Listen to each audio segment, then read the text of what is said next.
যদি বଲାଙ୍ଗୀର କଥା କହିବା ତାହେଲେ ବଲାଙ୍ଗୀରର ଯେଉଁ lower Suktel chief construction engineer ଅଛନ୍ତି ସୁନୀଲ କୁମାର ରାଉତ ତାଙ୍କର ଯେଉଁ ଅଫିସ୍ ରହିଛି ପ୍ରଥମେ ଅଫିସ୍ରେ ଚଢ଼ଉ କରାଯାଇଥିଲା ଏବଂ ଅଫିସ୍ରେ ଛାନଭିନ କରିକି ଗୁରୁତ୍ୱପୂର୍ଣ୍ଣ କାଗଜପତ୍ର ପାଇଥିଲା ଭିଜିଲାନ୍ସ ଟିମ୍ ଯେଉଁ ଭୁବନେଶ୍ୱରରୁ ସ୍ୱତନ୍ତ୍ର ଟିମ୍ ଆସିଛନ୍ତି ଏବଂ ବର୍ତ୍ତମାନ ଆପଣ ଦେଖିପାରୁଥିବେ ଏକ୍ସକ୍ଲୁସିଭ୍ ଭିଜୁଆଲ ଦେଖୁଥିବେ ଲାଇଭ୍ ଭିଜୁଆଲ ଦେଖୁଥିବେ ଯେ ଯେଉଁ ତାଙ୍କର ଅଫିସ୍ ରହିଛି ଅଫିସ୍ ଚେମ୍ବରକୁ ତାଙ୍କର ଯେ କର୍ମଚାରୀ ଅଛନ୍ତି ସେ ତାଲା ଖୋଲିଥିଲେ ଖୋଲିବା ପରେ ଭିତରକୁ ଯାଇଛନ୍ତି ଯେଉଁ ଭିଜିଲାନ୍ସ ଟିମ୍ ଏବଂ ତନ୍ନ ତନ୍ନ କରି ଯାଞ୍ଚ କରାଯାଉଛି ତାଙ୍କ ଯେଉଁ ଅଫିସ୍ ଚେମ୍ବର ଯେଉଁ ଚେୟାରରେ ସେ ବସନ୍ତି ସେ ପାଖରେ ଥିବା ଯେଉଁ ଟେବୁଲ ରହିଛି ଟେବୁଲର ଡ୍ର ଖୋଲୁଛନ୍ତି ଖୋଲିବା ପରେ ସେଠୁ କିଛି ଡାଏରୀ ମିଳିଛି ଭିଜିଲାନ୍ସ ବିଭାଗକୁ ତା ସହିତ ଗୁରୁତ୍ୱପୂର୍ଣ୍ଣ କାଗଜପତ୍ର ମଧ୍ୟ ମିଳୁଛି ଏବଂ ଯାହା କୁହାଯାଉଛି ଆୟର ବହିର୍ଭୂତ ସମ୍ପତ୍ତି ଠୁଳ ଅଭିଯୋଗରେ ଯେଉଁ ଚଢ଼ଉ ଚାଲିଛି ବଲାଙ୍ଗୀରରୁ ହୁଏତ ଅଧିକ କିଛି ସୁରାଗ ମିଳିପାରେ ଯେହେତୁ ବଲାଙ୍ଗୀରରେ ସେ ଦୀର୍ଘ ବର୍ଷ ଧରିକି କାର୍ଯ୍ୟରତ ଥିଲେ ଏବଂ ସେହି ସମୟରେ ତାଙ୍କ ନାଁରେ ବିଭିନ୍ନ ପ୍ରକାର ଅଭିଯୋଗ ମଧ୍ୟ ଆସୁଥିଲା ତ ସେସବୁ ଅଭିଯୋଗକୁ ନେଇକି ଏବେ ଯେଉଁ ଚଢ଼ଉ ଚାଲିଛି ହୁଏତ ଭିଜିଲାନ୍ସ ବିଭାଗ ପାଖରେ ଅନେକ କିଛି ଗୁରୁତ୍ୱପୂର୍ଣ୍ଣ ତଥ୍ୟ ମିଳିପାରେ ଏବଂ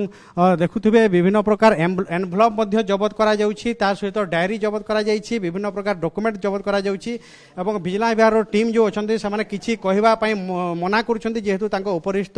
ଅଧିକାରୀଙ୍କ ଠାରୁ ବୋଧେ ଅନୁମତି ପାଇନାହାନ୍ତି ସେଥିପାଇଁ କିଛି ମଧ୍ୟ ପ୍ରତିକ୍ରିୟା ଦେବା ପାଇଁ ମନା କରୁଛନ୍ତି କିନ୍ତୁ ଯାଞ୍ଚ ଜାରି ରହିଛି ଏବଂ ଗୁରୁତ୍ୱପୂର୍ଣ୍ଣ କାଗଜପତ୍ର ପାଇପାରନ୍ତି ଭିଜିଲାନ୍ସ ବିଭାଗ ଯାହା ସ୍ପଷ୍ଟ ଭାବରେ କିଛି ସୂଚନା ଦେଉନଥିଲେ ମଧ୍ୟ ଜଣାପଡ଼ୁଛି ଯେ ତାଙ୍କର ଯେଉଁ ରେସ୍ ରହିଛି ରେସ୍ରୁ ମଧ୍ୟ ଗୁରୁତ୍ୱପୂର୍ଣ୍ଣ କାଗଜ କିଛି ଡାଏରୀ କିଛି ଏନଭଲପ ମିଳିଛି ଏବଂ ସେଥିରୁ କିଛି ସୁରାଗ ମିଳିପାରେ ଯାହା କୁହାଯାଉଛି ୟାଙ୍କ ନାଁରେ ଆୟର ବହିର୍ଭୂତ ଠୁଳ ସହିତ ଅନ୍ୟାନ୍ୟ ମଧ୍ୟ ଅଭିଯୋଗ ଥିଲା ଯେ ବିଭିନ୍ନ ପ୍ରକାର ଦୁର୍ନୀତିରେ ଲିପ୍ତ ଥିବାର ମଧ୍ୟ ଅଭିଯୋଗ କରାଯାଇଥିବାର ଯାହା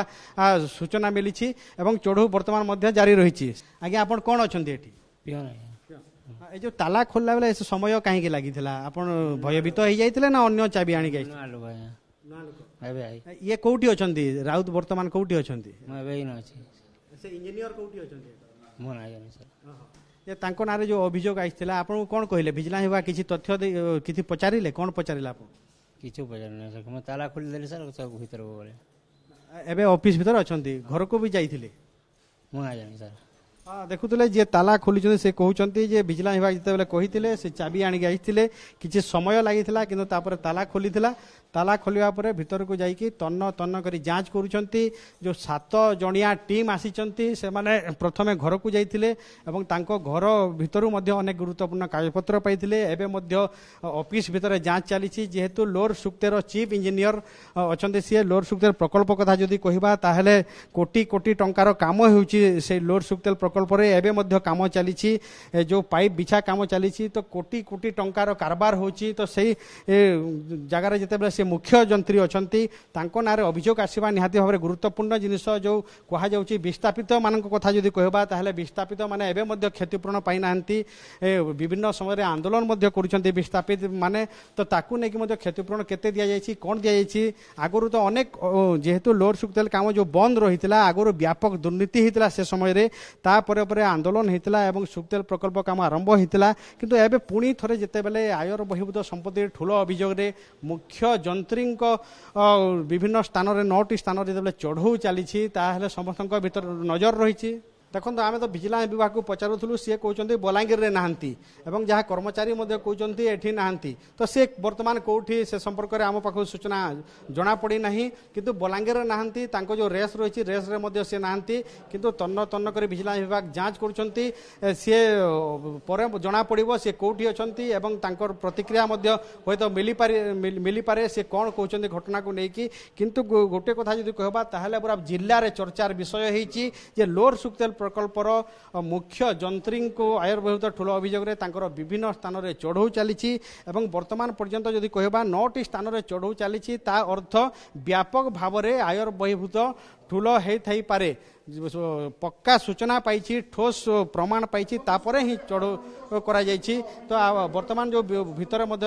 ଜାରି ରହିଛି ଚଢ଼ଉ କିନ୍ତୁ ଭିଜିଲାନ୍ସ ବିଭାଗ ତରଫରୁ ଆମକୁ ମନା କରାଯାଉଛି ଯେ ଭିତରେ ବେଶୀ ସମୟ ରହିବା ପାଇଁ ଯେହେତୁ କିଛି ଗୁରୁତ୍ୱପୂର୍ଣ୍ଣ କାଗଜପତ୍ର ହୁଏତ ସେମାନେ ପାଇଥାଇ ପାରନ୍ତି ଯାହା ଜଣାପଡ଼ୁଛି ଯେ ଡାଏରୀ ଯେଉଁ ମିଳିଛି ଡାଏରୀ ଖୋଲିପାରେ ଗୁମର ଡାଏରୀ ଭିତରେ ଅନେକ ତଥ୍ୟ ଥାଇପାରେ ଯେହେତୁ ଅଫିସ୍ ଭିତରେ ଡାଏରୀ ରହିଛି ବର୍ତ୍ତମାନ ମଧ୍ୟ ଚାଲିଛି ଭିଜିଲାନ୍ସ ବିଭାଗର ଚଢ଼ଉ ଏବଂ ସେ ଯେଉଁ ଡାଏରୀ ସହିତ କିଛି ଏନଭଲପ୍ ମିଳିଛି ଏନଭଲପ୍ରେ କ'ଣ ଅଛି ସେ ଲଫାଫା ଭିତରେ କିଛି ଗୁରୁତ୍ୱପୂର୍ଣ୍ଣ ଜିନିଷ ଅଛି କି କାଗଜପତ୍ରରେ କିଛି ଅଛି କି ବର୍ତ୍ତମାନ ପୁଣି ଦେଖୁଥିବେ ଆହୁରି ଅନେକ କାଗଜପତ୍ର ବାହାର କରାଯାଉଛି ଡାଏରୀ ମଧ୍ୟ ବାହାର କରାଯାଉଛି ଯେଉଁ ଅଧିକାରୀମାନେ ଅଛନ୍ତି ଯେ ଚେଷ୍ଟା କରିବା ପ୍ରତିକ୍ରିୟା ନେବା ପାଇଁ ଆଜ୍ଞା ଏ ଯେଉଁ ଚଢ଼ଉରେ କେତେ ଜଣ ସାମିଲ ଅଛନ୍ତି ପ୍ରତିକ୍ରିୟା ଦେଇପାରିବେନି ଦେଖନ୍ତୁ ଯାହା ଭିଜିଲାନ୍ସ ଅଧିକାରୀମାନେ କହୁଛନ୍ତି ସେମାନେ ପ୍ରତିକ୍ରିୟା ଦେଇପାରିବେ ନାହିଁ ଯେହେତୁ ଉପରିସ୍ଥ ଅଧିକାରୀଙ୍କ ପାଖରୁ ଅନୁମତି ନାହିଁ ତଥାପି ତନ୍ନ ତନ୍ନ କରି ଯାଞ୍ଚ କରାଯାଉଛି ଅଫିସର ତାଲା ଖୋଲିକି ଭିତରେ ପଶିଛି ଭିଜିଲାନ୍ସ ବିଭାଗ